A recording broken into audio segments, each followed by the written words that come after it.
warahmatullahi wabarakatuh. Waalaikumsalam warahmatullahi wabarakatuh. Gimana kabarnya, Bu? Alhamdulillah. Sehat ya? Sekarang saya akan membagi dua kelompok. Kelompok satu dari sini ke sini.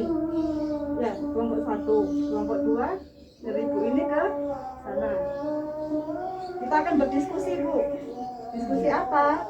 Kelompok satu yaitu upaya apa yang perlu dilakukan oleh keluarga dan lingkungan. Dua sini. Kelompok satu upaya yang perlu dilakukan oleh keluarga dan lingkungan agar anak tidak stunting. Upaya yang perlu dilakukan oleh keluarga dan lingkungan agar anak tidak stunting itu kelompok satu. Kelompok dua, upaya yang perlu dilakukan oleh keluarga dan lingkungan jika ada anak yang stunting. Jika ada anak yang stunting, apa yang dilakukan oleh keluarga dan lingkungannya? Diskusi. Yang harus dilakukan upaya pencegahan ya, mencegah itu agar anak tidak stunting. Ampun, sudah. Kelompok satu? Belum. Kelompok dua dulu yang mau maju. Ayo biasa ini kayak Ini Bu, goyah ini. Goyah lah, Bu. pakai tahu. Maju lah, maju. Kita maju. Kelompok dua dulu ya. Kelompok satu masih proses. Tuyul. Nanti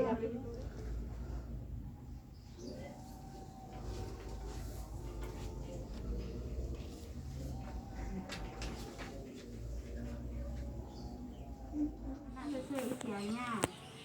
3. Memberitahukan kesehatan petugas kesehatan seperti ibu bidan desa dan kader posyandu. 4. Tidak mengolok-olok anak stunting. beri tepuk tangan untuk kelompok dua.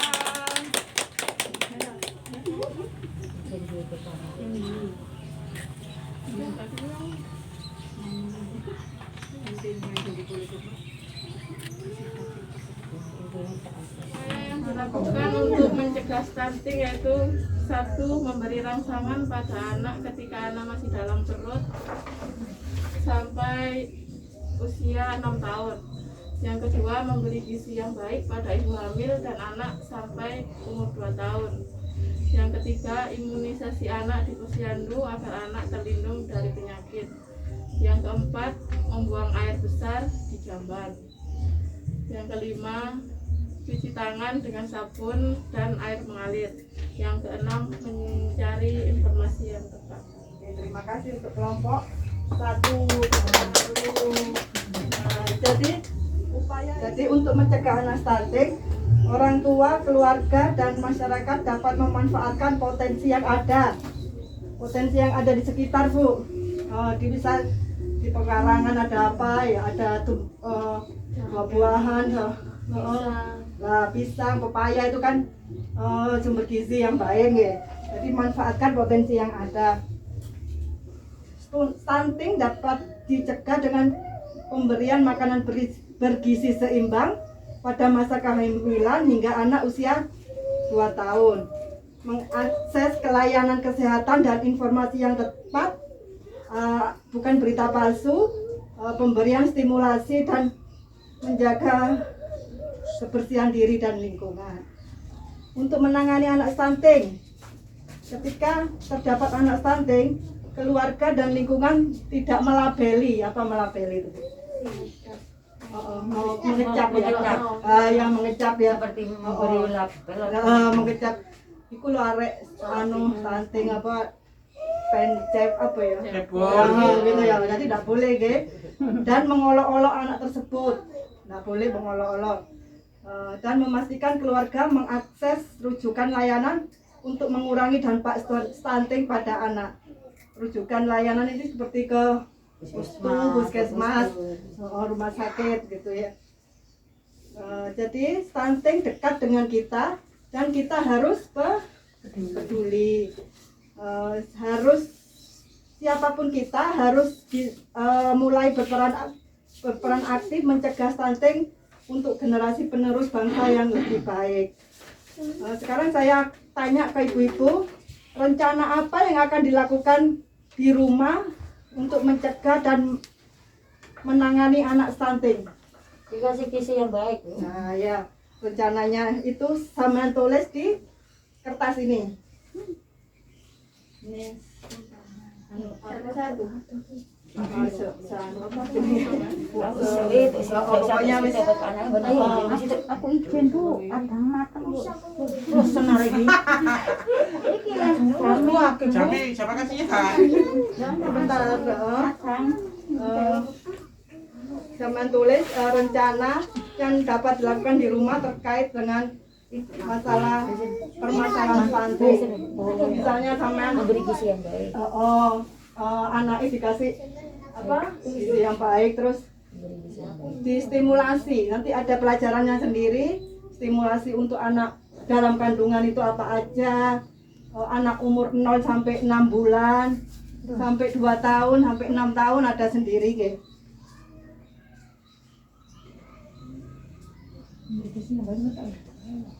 Nah, setelah sampean tulis, sudah ditulis ya? Setelah sudah ditulis, sekarang mengumpulkan tabel janji diri. Tabel janji diri yang sudah dibagi itu, nah itu bisa dikumpulkan ke saya. Nanti bulan depan bisa ada pertemuan lagi. Saya tanya apakah sudah dilakukan, yang sudah direncanakan itu dikumpulkan. Nah, ini tabel janji diri nih.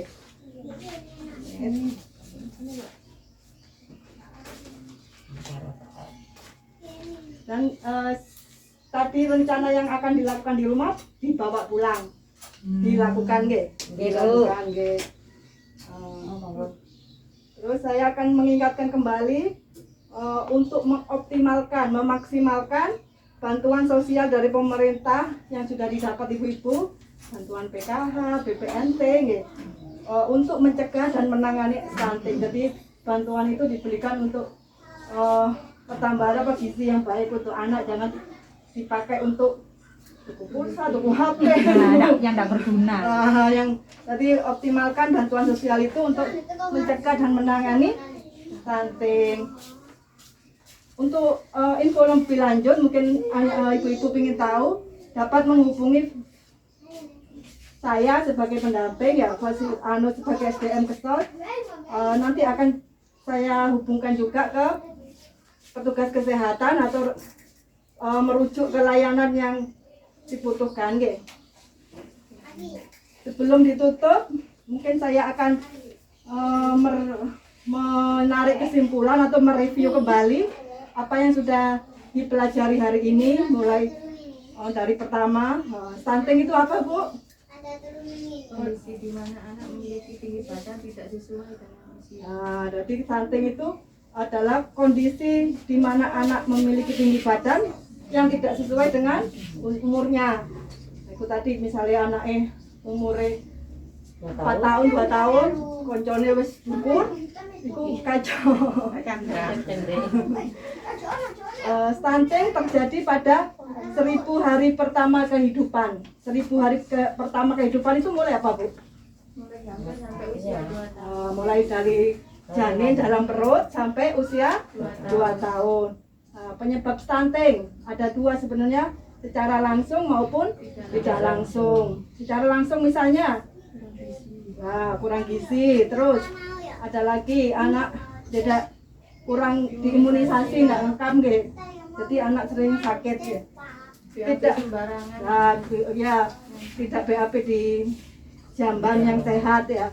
Terus tidak cuci tangan dengan air yang mengalir, kan tidak cuci tangan kotor terus maem, akhirnya kuman masuk. Terus ada diare, nanti diare berulang juga dapat menyebabkan stunting. Penyebab tidak langsung misalnya kurang stimulasi atau rangsangan. Kalau dampak stunting, dampaknya pertumbuhan anak akan terhambat. Terus daya tangkap itu pikirannya kurang ya. Jadi dan mudah terserang penyakit, atau bisa juga disebut 3G, gagal tumbuh. Gagal tumbuh itu berat badannya tidak naik-naik, timbang itu tidak naik-naik. Terus gagal kembang, Perkembangannya kurang. gagal perkembangan, terhambat pertumbuhan fisiknya ya. Misalkan mau kurang nggak bisa pulang wis. Ya, Bisa mau jalan nggak bisa jalan wis. tadi terlambat. Bahkan nggak wis. Terus gagal metabolisme. Itu kira-kira untuk pertemuan hari ini. Terima kasih sudah datang. Tetap jaga kesehatan, jaga jarak, tetap pakai masker kalau keluar rumah. Soalnya ini COVID-nya mulai banyak lagi. Ganas, ganas, Bu. Ganas, tambah ganas. Tambah ganas. Varian strawberry. Varian baru. Ono varian rasa baru. Varian dari panganan. Saya tutup. Rasa-rasa. Lah iya, Gung. Saya tutup pertemuan ini dengan alhamdulillahirobbilalamin. Terima kasih Bu Nggih sudah hadir. Wassalamualaikum warahmatullahi wabarakatuh. Waalaikumsalam. Terus iki napa niku?